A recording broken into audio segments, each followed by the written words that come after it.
Something that a lot of people noticed, but few people explored the ramifications of, is that in Ruin, when you wear the Vanny mask, reality itself gets altered. You can walk through walls and make enemies disappear. You can even teleport. And some of these anomalies are there before you ever put the mask on, so it's not just the occipital transponder making you see them. But wait a second. Occipital transponder? Like, communicating with your occipital lobe?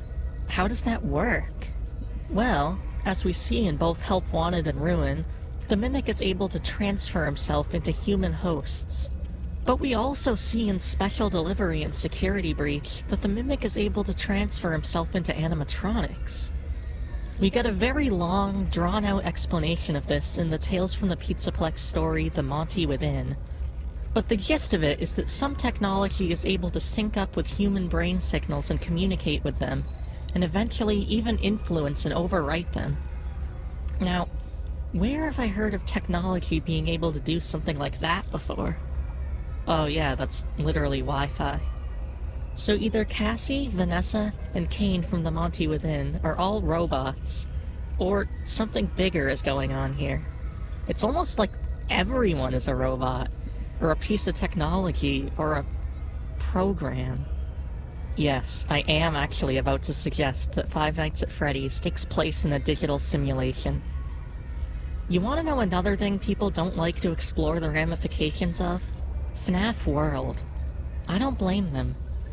How do you take something like this and make it make sense? Sure, Scott said it ties into a canon game. You know, I should have just done something that was obviously for fun and not tried to somehow tie it in to a canon game. But still, how is any of this possible? How can something with so many fourth wall breaks fit into the canon? Well, let me present to you the flip side. The game repeatedly refers to a place called the flip side, and it tells us that everything that happens out there has an effect here. Two different realities communicating with each other. Something bad happens in one reality, and it affects the other. But what is this other reality? Well, given that the event that caused things to go wrong seems to be either the Bite of 83 or the Missing Children incident, it must be the reality of the main games. So FNAF World and the game universe can communicate with each other? How? We get some big clues from Fredbear and some of Update 2's new characters. Fredbear says, the Halloween characters and others were sent to have their code recycled for spin-off games. Nightmarian says, I would help you if I could, but my code is being used for a second-rate horror game. Coffee says, my code is being reused for FNAF 57. I was hoping for the Desolate Hope sequel, but I guess this is all I'm good for anymore. Jack O'Bonney says, after the Halloween update, there wasn't much use for us anymore. My code was recycled to make some sort of horrendous spin-off sequel. Something about Freddy going to space. We get similar messages from Jack O'Chica, Nightmare BB, Mr. Chipper, and Anim Dude. These characters are aware that they're made of code from Scott Cawthon's games, yet they exist in a world that can communicate with the world of Five Nights at Freddy's. Do you see what I'm getting at? This also explains another huge anomaly, this one being from Ultimate Custom Night. UCN features several characters from FNAF World and from the Halloween update. Old Man Consequences, Bounce Pot, Tangle, White Rabbit, Nightmarian, Jack O'Chica, Nightmare BB, and Nightmare Mangle. So, the Vengeful Spirit can pull from FNAF World and the Halloween update. Okay. But that still leaves a problem. Despite this taking place in William's mind, a lot of these characters appear again in Help Wanted and Special Delivery. Special Delivery has Jack O'Bonney and Jack O'Chica, and Help Wanted has Nightmarian, BB, the Jackos, and even Coffee. And both of these games rip voice lines straight from Ultimate Custom Night. Want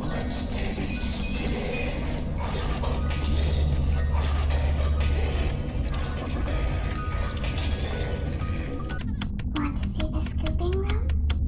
Wait, where is my beak? That's what you get from leaving me hanging. Greetings. with the Mimic even remixing some in special delivery. You will not be spared. You will not be saved. You will not be spared. You will not be saved. I am here to claim what is left of you. I'm here to claim what is left of you. Let's see how many times you can be pulled apart and put back together again. Let's see how many times you can be pulled apart.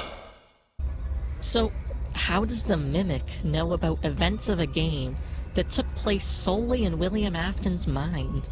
Could it be that the Mimic has access to the other world, and thus was able to pull from World and UCN? Well, yes. Why else would Old Man Consequences, of all people, make a return and send a child soldier after him? And this idea explains so much more than just a few continuity errors. This explains mechanics of the Five Nights universe that have been getting set up for years now. Remnant, Agony, the zero-point field, all of it fits both logically and thematically under the simulation theory. Remnant is memory. It can flow through anything, but it works by far the best with metal because it's such a good conductor. Agony is energy that can be given off by Remnant, and it can save states from the past.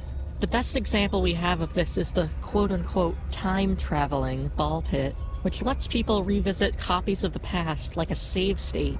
Another example is the Five Nights at Freddy's 3 hidden minigames, which sends us into worlds corrupted by the crying child's memories. If you haven't caught on yet, I'm saying that this is all explainable via digital memory. That's why it works so well with metal. That's why you have to glitch the third game to access the remnant zones of the hidden minigames, thus breaking the fourth wall to set the children free. You're accessing data that has been stored in this digital world's surroundings. But I haven't even gotten to the best part yet. Remember how I brought up the zero-point field? In the story Fetch, teens Greg and Kimberly are able to influence a random number generator by sending their intention through the zero-point field with the power of their minds. Their thoughts are able to change this machine's outputs of ones and zeros.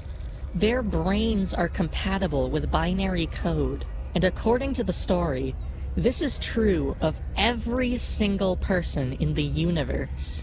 Just like I theorized at the very start of this video. It's literally right there in the story. It outright tells us this. And to cap this off, this explains how the theory that people have dubbed as Shatter Victim works. The crying child's code was shattered across this digital world, which corrupted FNAF World as well. By gathering the code represented as clocks, we set the gears in motion for the player to find the hidden minigames in the third game, where the pieces of the crying child's code in the normal game universe use the missing kids like Trojan horses to piece themselves back together in one place, much like Glitchtrap did in Help Wanted with the tapes. Now I fear that those logs are being used as a Trojan horse. I fear that finding them and reassembling them will also reassemble the very thing I've tried so desperately to destroy. Oh, and one last thing I forgot until I started editing this video. FNAF has multiple instances of digital characters hopping out of the hardware they're on and into the normal world of the games. Help Wanted mentions it as a thing that can happen.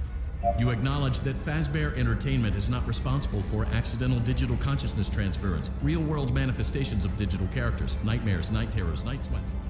In the Flesh shows the code that someone programmed latch onto them and grow a physical form like a parasite. And Tiger Rock has the titular character appear at a kid's house out of nowhere and physically rip his arms off, even though he's only supposed to be a character in a VR attraction. Now, after all this, one question still remains. Is this an April Fool's video?